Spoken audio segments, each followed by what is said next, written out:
गांव के किनारे एक टूटा फूटा छोटा सा घर, टपकती छत, फर्श पर बोरा और हालत ऐसी कि जैसे किस्मत भी कह रही हो, अबे आराम कर, तू बड़े सपने मत देख। लेकिन उसी घर में रहता था आरव, एक दुबला पतला शांत सा लड़का जिसकी आंखों में सपने तो बहुत थे, बस हालात उनसे भी ज्यादा बड़े। दिन था रविवार, लेकिन आरव का मन बड़ा चिड़चिड़ा था। किताब आगे, दिमाग कहीं और। पापा खेत पर, माँ लोगों के घरों में बर्तन मांजने गई हुई थी। आरव किताब खोलकर बैठा था, पर पढ़ाई में मन बिल्कुल नहीं लग रहा था। वह बोर होकर बोला, क्या करूं यार, पढ़ाई पढ़ाई करते सबका दम नहीं घुटता, मन ही नहीं लगता, छोड़ दूं सब। उसने किताब बंद कर दी। उसी वक्त उसके दिमाग में आवाज आई, अगर तू भी हार गया तो तेरे घर का क्या। रात हुई। घर में एक पुरानी लालटेन जल रही थी। पंखा तो दूर, हवा भी जैसे रिश्वत लेकर चलना भूल गई थी। गर्मी इतनी कि जैसे पूरा कमरा तंदूर बन चुका हो। माँ ने थके हुए स्वर में पूछा, माँ, आरव आज पढ़ाई की? आरव चिढ़ते हुए, नहीं होता माँ, मन नहीं लगता, हर समय दिमाग पर बोझ रहता है। माँ धीरे से मुस्कुराई, मन नहीं लगता बेटा, मन खुद नहीं लगता, मन को लगाना पड़ता है। हमें तो मन न लगने पर भी खेत में जाना पड़ता है, तभी रोटी आती है। यह सुनकर आरव चुप हो गया। रात के 11 बजे। लालटेन टिमटिमाती है।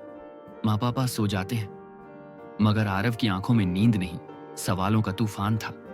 अचानक उसके कानों में गांव के मास्टर जी की बात याद आई। सफल लोग टैलेंट से नहीं, फोकस से जीतते हैं। पढ़ाई भाग कर नहीं, भिड़कर होती है। बस कुछ तो क्लिक किया उसके भीतर। उसने लालटेन उठाई, किताब खोली और खुद से कहा, आज से भागना नहीं, भिड़ना है। पहले दिन मुश्किल हुई, दूसरे दिन दिमाग भटका, तीसरे दिन मोबाइल याद आया, चौथे दिन नींद सताई, पांचवें दिन मन हार मानने लगा। लेकिन छठे दिन कुछ बदल गया। आरव को पढ़ाई में मजा आने लगा, क्योंकि अब वह किताब मन से नहीं, मकसद से पढ़ रहा था। अब उसकी रात 12 बजे शुरू होती और 3 बजे खत्म। पसीना गिरता, मच्छर काटते, लेकिन आरव नहीं रुकता। जैसे जैसे पढ़ता, उसकी आंखों में चमक और भीतर आग बढ़ती जाती। गांव वाले कहते, पागल हो गया है ये, कौन इतनी पढ़ाई करता है। पर आरव के लिए ये बातें तालियों जैसी थीं।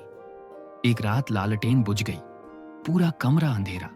उस अंधेरे में आरव के मुंह से सिर्फ एक लाइन निकली, काश थोड़ा और पढ़ लेता। बस उसी दिन उसे समझ आ गया कि मन का बहाना सपनों का दुश्मन है। समय बीतता गया, साल बदला, जिंदगी बदली, और वही लड़का जिसने कभी कहा था मन नहीं लगता, आज शहर में बड़े ओहदे पर बैठा है। घर पक्का बन चुका है, माँ पापा आराम करते हैं, और गांव आज भी उस लड़के का नाम गर्व से लेता है। क्यों? क्योंकि उसने एक दिन फैसला किया था, मन नहीं लगेगा तो क्या, पढ़ाई तो करनी ही है। मैसेज जो याद रखो, मन लगने का इंतजार मत करो, मन को लगाओ, 5 दिन लगातार पढ़ लो। दिमाग खुद पढ़ाई मांगेगा, फोन, इंस्टाग्राम, आलस, ये सब सपना मारते हैं। और याद रखो, 2 साल की जान लड़ा मेहनत, 40 साल की शान भरी जिंदगी, पढ़ाई बोझ नहीं है भाई, ये तुम्हारा हथियार है, यही तुम्हारा बदला है, यही तुम्हारी उड़ान है। जिस दिन तुमने खुद से कह दिया, बस अब पढ़ना है, चाहे कुछ भी हो जाए, उस दिन दुनिया की कोई ताकत तुम्हें रोक नहीं पाएगी। तो उठो, किताब खोलो और वो पागलपन दिखाओ जो सपने पूरे करवाता है। जय हिंद।